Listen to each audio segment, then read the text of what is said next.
दीवारों पे लिखा है, मीनारों पे लिखा है, इस शहर की हर गलियों और चौबारों पे लिखा है, तेरा नाम सजना, तेरा नाम सजना। हेलो दोस्तों, आपका स्वागत है स्टडी विद आईएएस चैनल में। दोस्तों, कल की जो क्लास हुई थी मैंने आपको सुप्रीम कोर्ट के बारे में बताया हुआ था, जिसमें से दोस्तों मुख्य न्यायाधीश का टॉपिक चल रहा था। तो जिन्होंने मेरी कल की वीडियो नहीं देखी है, पहले आप लोग दोस्तों वो देख लीजिए, क्योंकि आज की जो क्लास होगी उसी के आगे दोस्तों शुरू करेंगे। तो जिन्होंने मेरी कल की वीडियो नहीं देखी दोस्तों, आप लोग देख लीजिए और सभी लोग आ जाइए। जो भी लोग हमारे इस चैनल से जुड़े हुए सभी का बहुत बहुत स्वागत है, ठीक है ना दोस्तों। तो आप सभी लोग आ जाइए और अच्छे से अपने नोट्स बनाइए। और दोस्तों, कोई भी दिक्कत आती है तो आप लोग कमेंट करिए, ज़्यादा से ज़्यादा हम आपके कमेंट के तुरंत से तुरंत आंसर देने का प्रयत्न करेंगे दोस्तों, ठीक है ना। ज़्यादा से ज़्यादा आप लोग कमेंट करिए और हम आपके कमेंट के आंसर देने का तुरंत प्रश्न करेंगे, ठीक दोस्तों। चलिए, सभी लोगों का स्वागत करते हैं, ठीक, और सभी लोगों को मकर संक्रांति की शुभकामनाएं देते हैं, ठीक है ना। और माँ सरस्वती से प्रार्थना करते हैं कि आपका जीवन आनंदमय हो। और इसी के साथ आज की क्लास दोस्तों शुरू करते हैं। तो दोस्तों, जो टॉपिक है पहला, तो लिखा हुआ है न्यायाधीश के वेतन व भत्ते, ठीक है ना दोस्तों। न्यायाधीश के वेतन व भत्ते। इससे पहले मैंने दोस्तों आपको न्यायाधीश के हटाने की प्रक्रिया तक कल के टॉपिक में पढ़ा दिया था। आज दोस्तों उसी के आगे क्लास होगी, न्यायाधीश के वेतन व भत्ते। तो दोस्तों देखते हैं, वेतन भारत की संचित निधि से दिया जाता है। तो न्यायाधीश के वेतन लिखा हुआ है दोस्तों, पहली लाइन, वेतन भारत की संचित निधि से दिया जाता है। और वेतन है कितना? मुख्य न्यायाधीश का दोस्तों जो वेतन है 2,80,000 रुपये है, ठीक दोस्तों। यानी जो मुख्य न्यायाधीश का वेतन है 2,80,000 और अन्य न्यायाधीश का वेतन है कितना दोस्तों? 2,50,000। जो आप सामने देख रहे हैं लिखा हुआ है, दो मुख्य न्यायाधीश उनका वेतन है 2,80,000 और अन्य न्यायाधीश का वेतन है दोस्तों 2,50,000। फिर अगली दोस्तों लाइन लिखी हुई है, लेकिन वित्तीय आपात लागू होने पर, ठीक है ना, लेकिन वित्तीय आपात लागू होने पर सुप्रीम कोर्ट के एससी का मतलब दोस्तों सुप्रीम कोर्ट के न्यायाधीशों के वेतन एवं भत्ते को कम करने के लिए राष्ट्रपति निर्देश दे सकता है, ठीक है ना दोस्तों। यानी मैंने आपको राष्ट्रपति में 3 शासन बताए हुए थे। पहला आपको दोस्तों बताया था आपातकालीन, फिर राष्ट्रपति शासन, फिर आपको बताया था वित्तीय शासन। तो वित्त से संबंधित अगर कोई भी समस्या है, अगर उस समय वित्तीय आपात लागू हुए तो सुप्रीम कोर्ट के न्यायाधीशों के वेतन व भत्ते कम करने के लिए राष्ट्रपति निर्देश दे सकता है। यानी आपातकाल की, वित्तीय आपातकाल की स्थिति में राष्ट्रपति इनके वेतन और भत्ते को क्या दोस्तों? कम कर सकता है, ठीक है दोस्तों। ये आपका है वेतन भारत की संचित निधि से कितना? मुख्य न्यायाधीश का 2,80,000, अन्य का दोस्तों कितना? 2,50,000। लेकिन वित्तीय आपातकाल की स्थिति में न्यायाधीशों के वेतन एवं भत्ते कम करने के लिए राष्ट्रपति निर्देश देता है। इसके बाद अगली दोस्तों हेडिंग पड़ी हुई, न्यायाधीशों पर प्रतिबंध, ठीक है ना। प्रतिबंध का मतलब दोस्तों क्या हुआ? रोकना नहीं है, कुछ और है, ठीक। क्या मतलब हुआ? कोई व्यक्ति जो सुप्रीम कोर्ट व हाई कोर्ट का न्यायाधीश रह चुका है, ठीक है ना। देखिए प्रतिबंध का मतलब, यदि कोई व्यक्ति जो सुप्रीम कोर्ट व हाई कोर्ट का न्यायाधीश रह चुका है, ठीक है ना, भारत में किसी न्यायालय या प्राधिकारी के समक्ष वकालत का कार्य नहीं कर सकता है, ठीक दोस्तों। यदि कोई ऐसा व्यक्ति है जो हाई कोर्ट या सुप्रीम कोर्ट में मुख्य न्यायाधीश के पद पर रह चुका है, तो वो भारत में किसी न्यायालय में वकालत का कार्य नहीं कर सकता। क्यों दोस्तों? क्यों? क्योंकि उसको तो हर तरीके मालूम है, कैसे बचना है, कैसे सजा होने से बचना है, तो वो हर तरीके से बच जाएगा। क्यों? क्योंकि मुख्य न्यायाधीश रह चुका है और मुख्य न्यायाधीश को बचने के लिए सभी पैतरे मालूम होते। इस कारण से इनको रिटायर के बाद किसी भी न्यायालय या प्राधिकारी के समक्ष वकालत का कार्य नहीं कर सकते हैं या नहीं दिया जा सकता है, ठीक दोस्तों।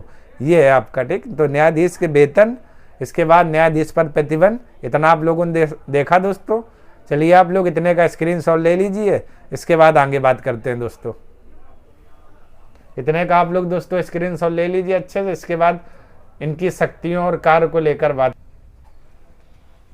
चलिए दोस्तों, अब बात करते हैं मुख्य न्यायाधीश के कार्य व शक्तियों को लेकर। ठीक है ना दोस्तों, यानी मुख्य न्यायाधीश के कार्य व शक्तियाँ क्या है, मुख्य न्यायाधीश के कार्य व शक्तियाँ क्या है। तो भारतीय संविधान द्वारा उच्चतम न्यायालय को, ठीक है ना, उच्चतम न्यायालय को प्रारंभिक, अपीली और परामर्श संबंधी व्यापक क्षेत्राधिकार प्राप्त है।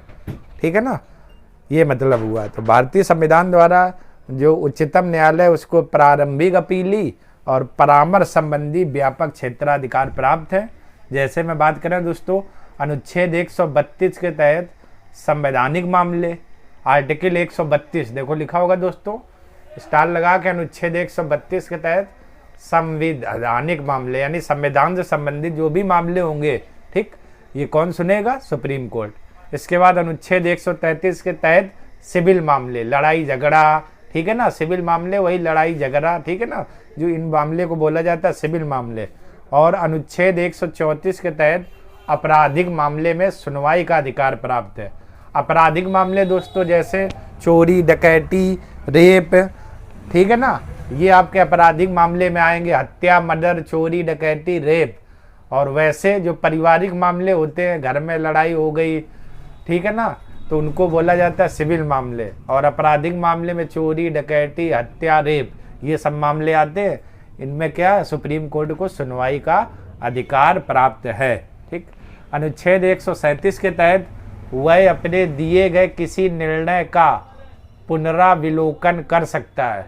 ठीक दोस्तों, वर्डिंग दोस्तों देखिएगा, अनुच्छेद 132 के तहत संवैधानिक मामले और अनुच्छेद 133 के तहत सिविल मामले। सिविल मामले मतलब वही घर परिवार में लड़ाई झगड़ा, और आपराधिक मामले में दोस्तों चोरी, डकैती, हत्या, रेप, ये सभी आ जाते हैं।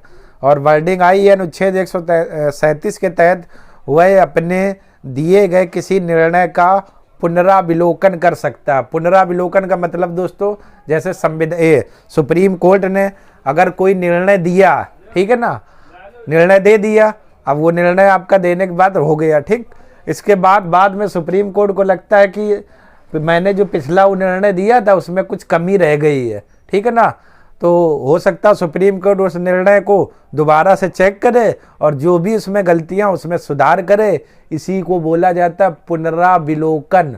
पुनरा मतलब पुनर् यानी दोबारा, विलोकन मतलब दोबारा से विलोकन करना, यानी पुनराविलोकन।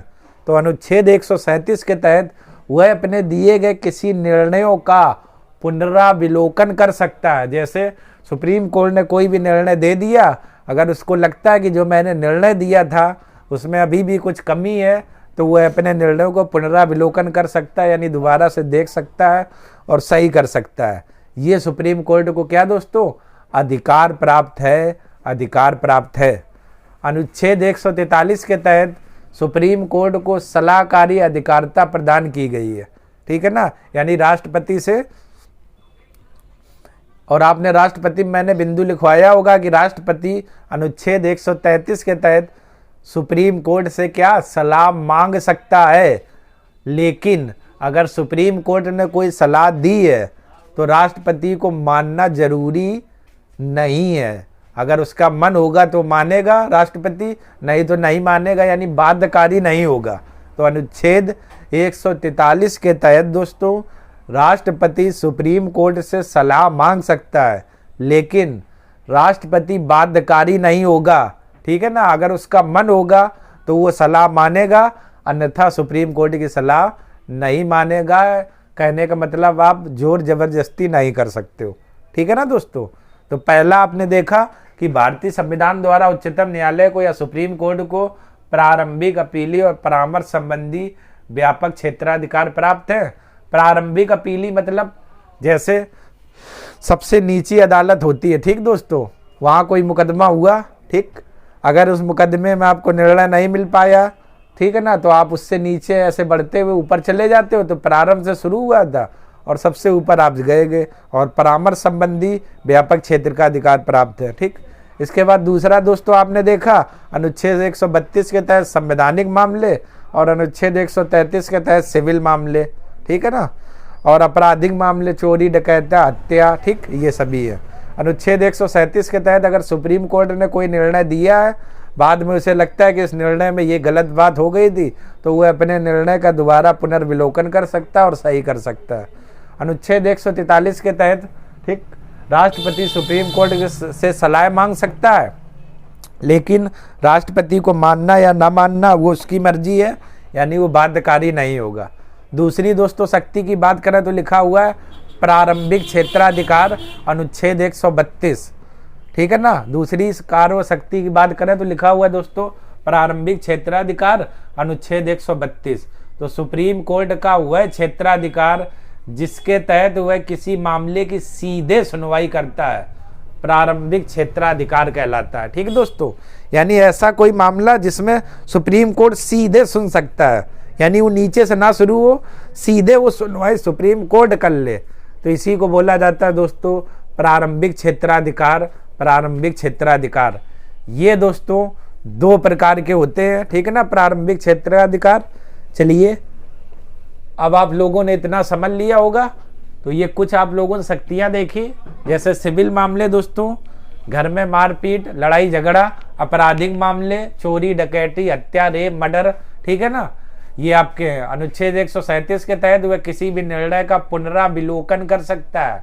पुनराविलोकन का दोस्तों मतलब अगर सुप्रीम कोर्ट ने कोई निर्णय दे दिया, अगर बाद में उसे लगता है कि इस निर्णय में ये बात गलत थी, तो वो निर्णय दोबारा से पुनराविलोकन कर सकता है और उसे सही कर सकता है, ठीक दोस्तों। इसके बाद अनुच्छेद 143 सलाहकारी अधिकारिता प्रदान की गई है, ठीक है ना, सुप्रीम कोर्ट को। इसके बाद प्रारंभिक क्षेत्राधिकार अनुच्छेद 132 में प्रारंभिक क्षेत्राधिकार दोस्तों वे क्षेत्राधिकार होते हैं जिसमें सुप्रीम कोर्ट किसी मामले की सीधे सुनवाई करता है, और ये दो प्रकार के होते हैं जैसे, ठीक। चलिए पहले दोस्तों आप लोग इतने का स्क्रीनशॉट ले लीजिए, इसके बाद आगे बात करते हैं।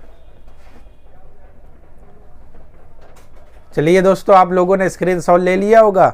दोस्तों आप लोग सोच रहे होंगे आज सर लाइव क्यों नहीं दिख रहे हैं, तो दोस्तों मुझे थोड़ी सी कुछ प्रॉब्लम है इस कारण से, ठीक है ना, इस कारण से मैं आपको लाइव नहीं पढ़ा पा रहा हूँ, और कुछ क्लास भी आज की कम होगी क्योंकि आज की क्लास यहीं तक रखते हैं, कुछ मुझे समस्या है इस कारण से। और कल दोस्तों जो क्लास होगी इसी के आगे शुरू करेंगे प्रारंभिक क्षेत्राधिकार को लेकर, क्या होते हैं शक्तियों में, ठीक दोस्तों, डिटेल से चर्चा करेंगे, ठीक। अगर दोस्तों आपको वीडियो पसंद आ रहा है, लग रहा है कि आपके लिए वास्तव में भले वीडियो दोस्तों छोटा बन रहा हो, लेकिन आपको ये लग रहा है कि मुझे एक एक चीज़ पढ़ाई जा रही, ठीक, मतलब आप इन चीज़ों पर ये मत सोचिए कि वीडियो 10 मिनट का सर जी दे रहे, वो हम चाहे 1 घंटा का दोस्तों दें या 15 मिनट का, लेकिन आपको सिर्फ ये देखना है क्या वास्तव में मुझे वो चीज़ पढ़ाई जा रही जो आपके एग्जाम में आती है, ठीक है ना। इन चीज़ों को आपको नहीं देखना है कि कैसी मैं राइटिंग लिख रहा हूँ दोस्तों, डिजिटल बोर्ड है या नहीं है, ठीक है ना। तो इन चीज़ों पर आप मतलब मत रखिए, आप अपनी सिर्फ फोकस पढ़ाई पर करिए और आप देखिए क्या आपके काम का मैटर दिया जा रहा है कि नहीं, ठीक दोस्तों। और बस, और यही तो आपके पेपर में आना है, वहाँ पर ये थोड़ा ना आएगा कि आपने किस में पढ़ाई की, डिजिटल बोर्ड में की या कहाँ से की, पेपर आपको दोस्तों निकालना, ठीक है ना। तो इन चीज़ों को ध्यान रखिए, और कोई भी दोस्तों अगर समस्या आती है तो आप लोग कमेंट करिए, ठीक है दोस्तों। चलिए दोस्तों तो आज की क्लास यहीं रखते हैं, कल दोस्तों इसी प्रारंभिक क्षेत्राधिकार से डिटेल से शुरू करेंगे, ठीक दोस्तों। तो अगर दोस्तों आपको वीडियो पसंद आ रहा तो आप लोग लाइक करें, सब्सक्राइब करें और ज़्यादा से ज़्यादा दोस्तों शेयर करें, और मैं प्रार्थना करता हूँ आपका परिवार हमेशा आनंद में रहे, खुशियों से भरा हो। तब तक के लिए आप लोगों का धन्यवाद।